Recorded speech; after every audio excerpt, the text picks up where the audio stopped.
For almost 4 centuries, the British Army has played a pivotal role in the life of the Caribbean.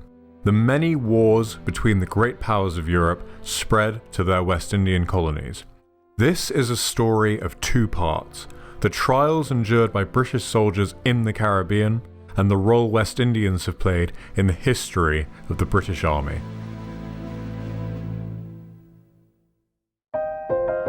Life for the British soldiers serving in the Caribbean in centuries past was extremely tough and dangerous. Fighting in what was referred to as the torrid zone, with dense woodlands and rugged landscapes coupled with extreme heat and humidity, proved lethal for thousands of soldiers.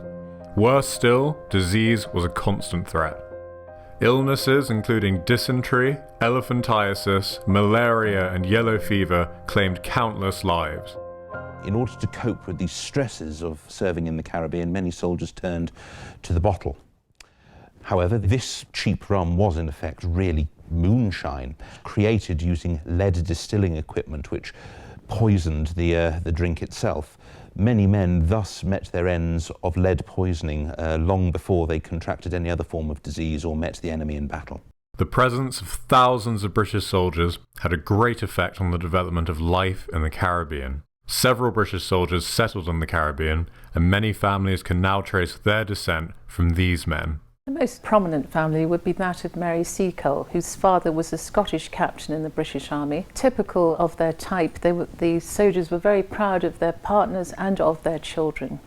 Another example is that of the family of Dwayne Brooks, OBE, who can trace his ancestors back to one of Cromwell's soldiers who captured Jamaica back in 1655, taking it from the Spanish. One final example, of course, is the Cayman Islands, where the Boddens and the Watlers are allegedly direct descendants of British deserters from the army.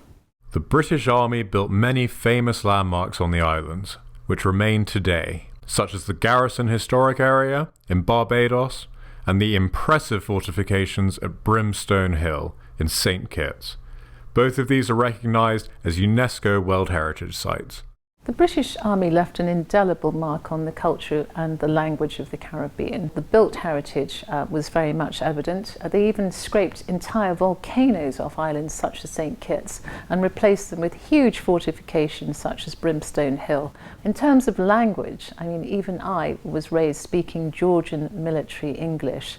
So terms such as dress over, which basically means shift to the left or to the right when you're on parade, were used normally in my family. Blazing off, which is when you forge ahead and your soldiers follow behind you. And of course one which is used far too often in our house, and that is that you are hardened, meaning battle hardened.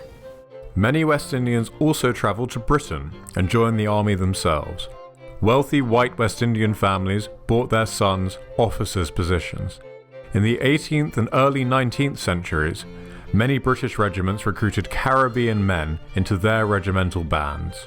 Those serving in the Guards Regiment stationed in London were given flamboyant costumes based on those worn by musicians in the Turkish Ottoman Empire, and they became an everyday sight at the daily changing of the guard. Other Caribbean musicians saw combat, including engagements such as the Battle of Waterloo. By the mid-19th century, many such soldiers had settled in Britain, becoming part of the early black community.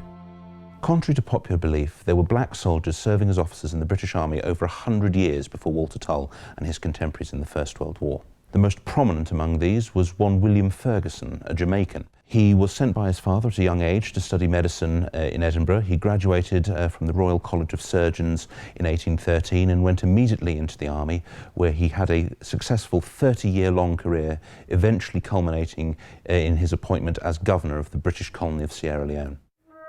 Back in the West Indies, the huge death toll among British soldiers at the end of the 18th century led the army to consider creating new regiments to serve in the region. Over the course of the 18th century, British soldiers died from disease in their thousands in the Caribbean. However, doctors at the time recognised that the black population of the Caribbean proved to be far more resistant to these lethal diseases. By the 1790s and the French Revolutionary Wars, the death toll among the British Army had reached the point where Lieutenant General Sir John Vaughan proposed the creation of a new set of regiments, one drawn from the largest single population body in the Caribbean, namely the black slave population. The army purchased some 13,000 slaves between 1796 and 1807 to form these regiments, making them one of the largest slave owners in history. At the same time, the army worked to ensure these men were regarded as soldiers, not slaves. They were paid the same as white soldiers, treated in the same hospitals, and subject to the same military discipline. General Sir Ralph Abercrombie declared that when they were no longer fit for service, they should be regarded as free men. The local Caribbean governments, fearing armed black soldiers, ignored Abercrombie and continued to treat them as slaves. This argument became a legal question. Were the men of the West India regiments now free by virtue of their service? The debate continued until 1807, when an Act of Parliament declared that all men serving in the army were free men. The West India regiments fulfilled their purpose, as black soldiers proved more effective than their white counterparts, fighting against the French in the Caribbean climate during the Napoleonic Wars. They continued to serve with distinction throughout the 19th century. In the Caribbean, they were involved in matters of public disorder, including a controversial role in the Morant Bay Rebellion, and provided desperately needed assistance after disasters, such as the Kingston earthquake of 1907. They also served in Africa, where they protected British imperial interests, fighting in countless minor engagements like the Ashanti Wars. Caribbean servicemen and women contributed greatly in both world wars, serving in a variety of British regiments, from Europe to the Middle East. Notably, in the Second World War, over 600 Caribbean women volunteered for the Auxiliary Territorial Service, coming to Britain to serve as clerks, drivers, military police, and members of anti-aircraft gun crews. Although the West India regiments have been disbanded, West Indians continue to join the British Army today, from Britain's Caribbean community and the Caribbean itself. The most famous West Indian soldier in recent years is Sergeant Johnson Bahari, born in Grenada, who was awarded the Victoria Cross, Britain's highest decoration for valour, for his actions in Iraq in 2004. The British Army continues to play a role in the Caribbean today, providing assistance after natural disasters such as Hurricane Irma in 2017, and working with local defence forces. Many Caribbean defence forces trace their traditions back to the British Army and the West India regiments.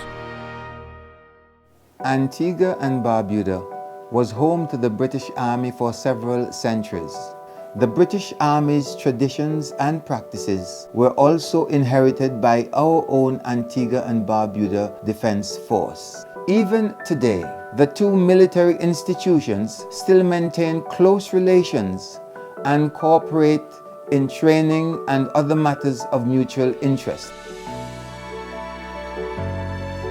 West Indian soldiers have ranked amongst the most valiant, gaining 7 Victoria Crosses to date.